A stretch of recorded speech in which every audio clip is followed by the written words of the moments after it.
नमस्कार, आप देख रहे हैं हरियाणा डायरी और मैं हूं आपके साथ आयुष्पाल। बजट 2026-27 से पहले हरियाणा में मुख्यमंत्री नायब सिंह सैनी लगातार प्री बजट मंथन कर रहे हैं। इसी कड़ी में सीएम सैनी ने फरीदाबाद में स्वास्थ्य क्षेत्र के प्रतिनिधियों के साथ भी संवाद किया है। प्री बजट चर्चा में हरियाणा सरकार की तरफ से सीएम ने स्पष्ट कहा है कि स्वास्थ्य सिर्फ सुविधा नहीं बल्कि अधिकार है और इसके लिए प्रदेश की बीजेपी सरकार प्रयासरत है।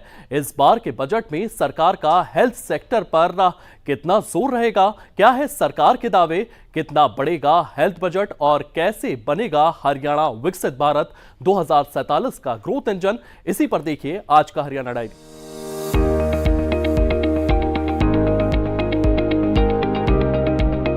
बजट को लेकर हरियाणा में सरकार की तैयारियां तेजी से जारी है। हर सेक्टर के प्रतिनिधियों, एक्सपर्ट से प्री बजट मीटिंग के जरिए राय ली जा रही है।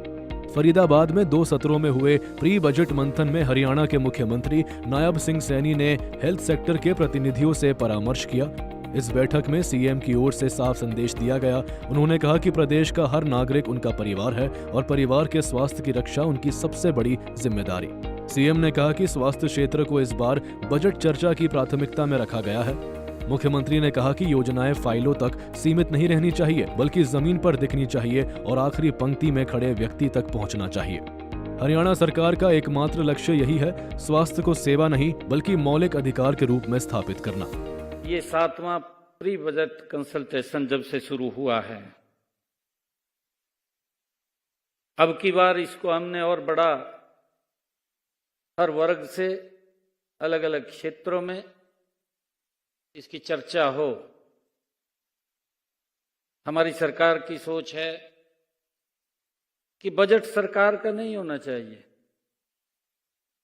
बजट आम नागरिक का होना चाहिए, लोगों का होना चाहिए, जनता का होना चाहिए।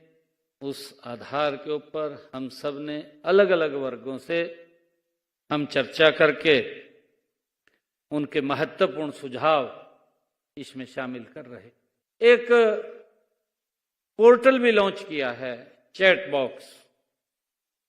आपके टेबल के ऊपर भी क्यूआर कोड पड़ा है, आप उसको भी स्कैन करके इस चैट बॉक्स के ऊपर आप अपने महत्वपूर्ण सुझाव वो सरकार को दे सकते हैं, क्योंकि अभी शायद सभी लोगों को बोलने का समय भी नहीं मिला होगा, क्योंकि समय की एक सीमा है, समय की एक मर्यादा है।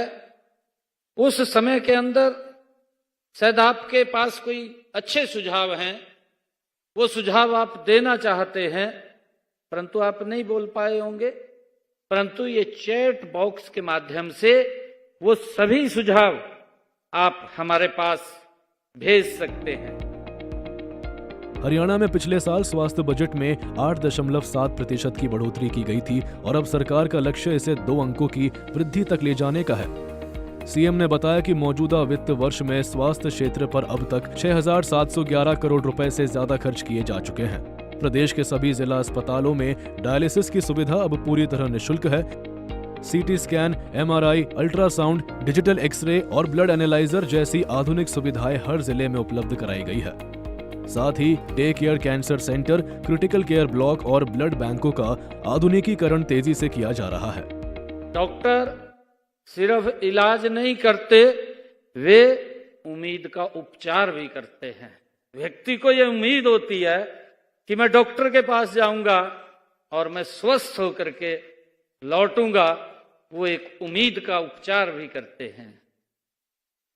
मुझे खुशी है साथियों, आज का यह आयोजन मेरे लिए ये विशेष महत्व रखता है। पिछले वर्ष जैसा मैंने अभी कहा भी है कि समय के अभाव के कारण स्वास्थ्य क्षेत्र के लिए हम बजट पूर्व परामर्श ये संभव नहीं हो सका, लेकिन इस वर्ष बीते वर्ष के अनुभवों को ने यह स्पष्ट किया है, हमने महसूस भी किया है कि स्वास्थ्य ऐसा क्षेत्र है जहां बिना सीधे संवाद के नीति निर्माण अधूरा रह जाता है। हमने ये पिछले बार महसूस किया था, क्योंकि पिछले समय का अभाव था, और फिर मैंने चर्चा भी की। हमने कहा कि डॉक्टरों से और स्वास्थ्य क्षेत्र से जुड़े हुए तमाम लोगों से हमें उनके महत्वपूर्ण सुझाव लेने चाहिए। इस बैठक में सिर्फ अधिकारी ही नहीं बल्कि स्वास्थ्य क्षेत्र से जुड़े प्रतिनिधियों ने भी अपने सुझाव खुलकर रखे। मुख्यमंत्री ने भरोसा दिलाया कि जो सुझाव बजट में शामिल होंगे उन्हें विधानसभा में बजट भाषण सुनने के लिए विशेष रूप से आमंत्रित किया जाएगा। सीएम ने कहा कि सरकार चाहती है कि यह बजट किसी एक सरकार का नहीं बल्कि प्रदेश की जनता का बजट बने। स्वास्थ्य सेवाओं की अंतिम व्यक्ति तक पहुंच ही सुशासन की असली पहचान है। बजट 2026-27 से पहले स्वास्थ्य को केंद्र में रखकर की गई ये पहल ये संकेत देती है कि सरकार अब योजनाओं से आगे परिणामों पर फोकस कर रही है।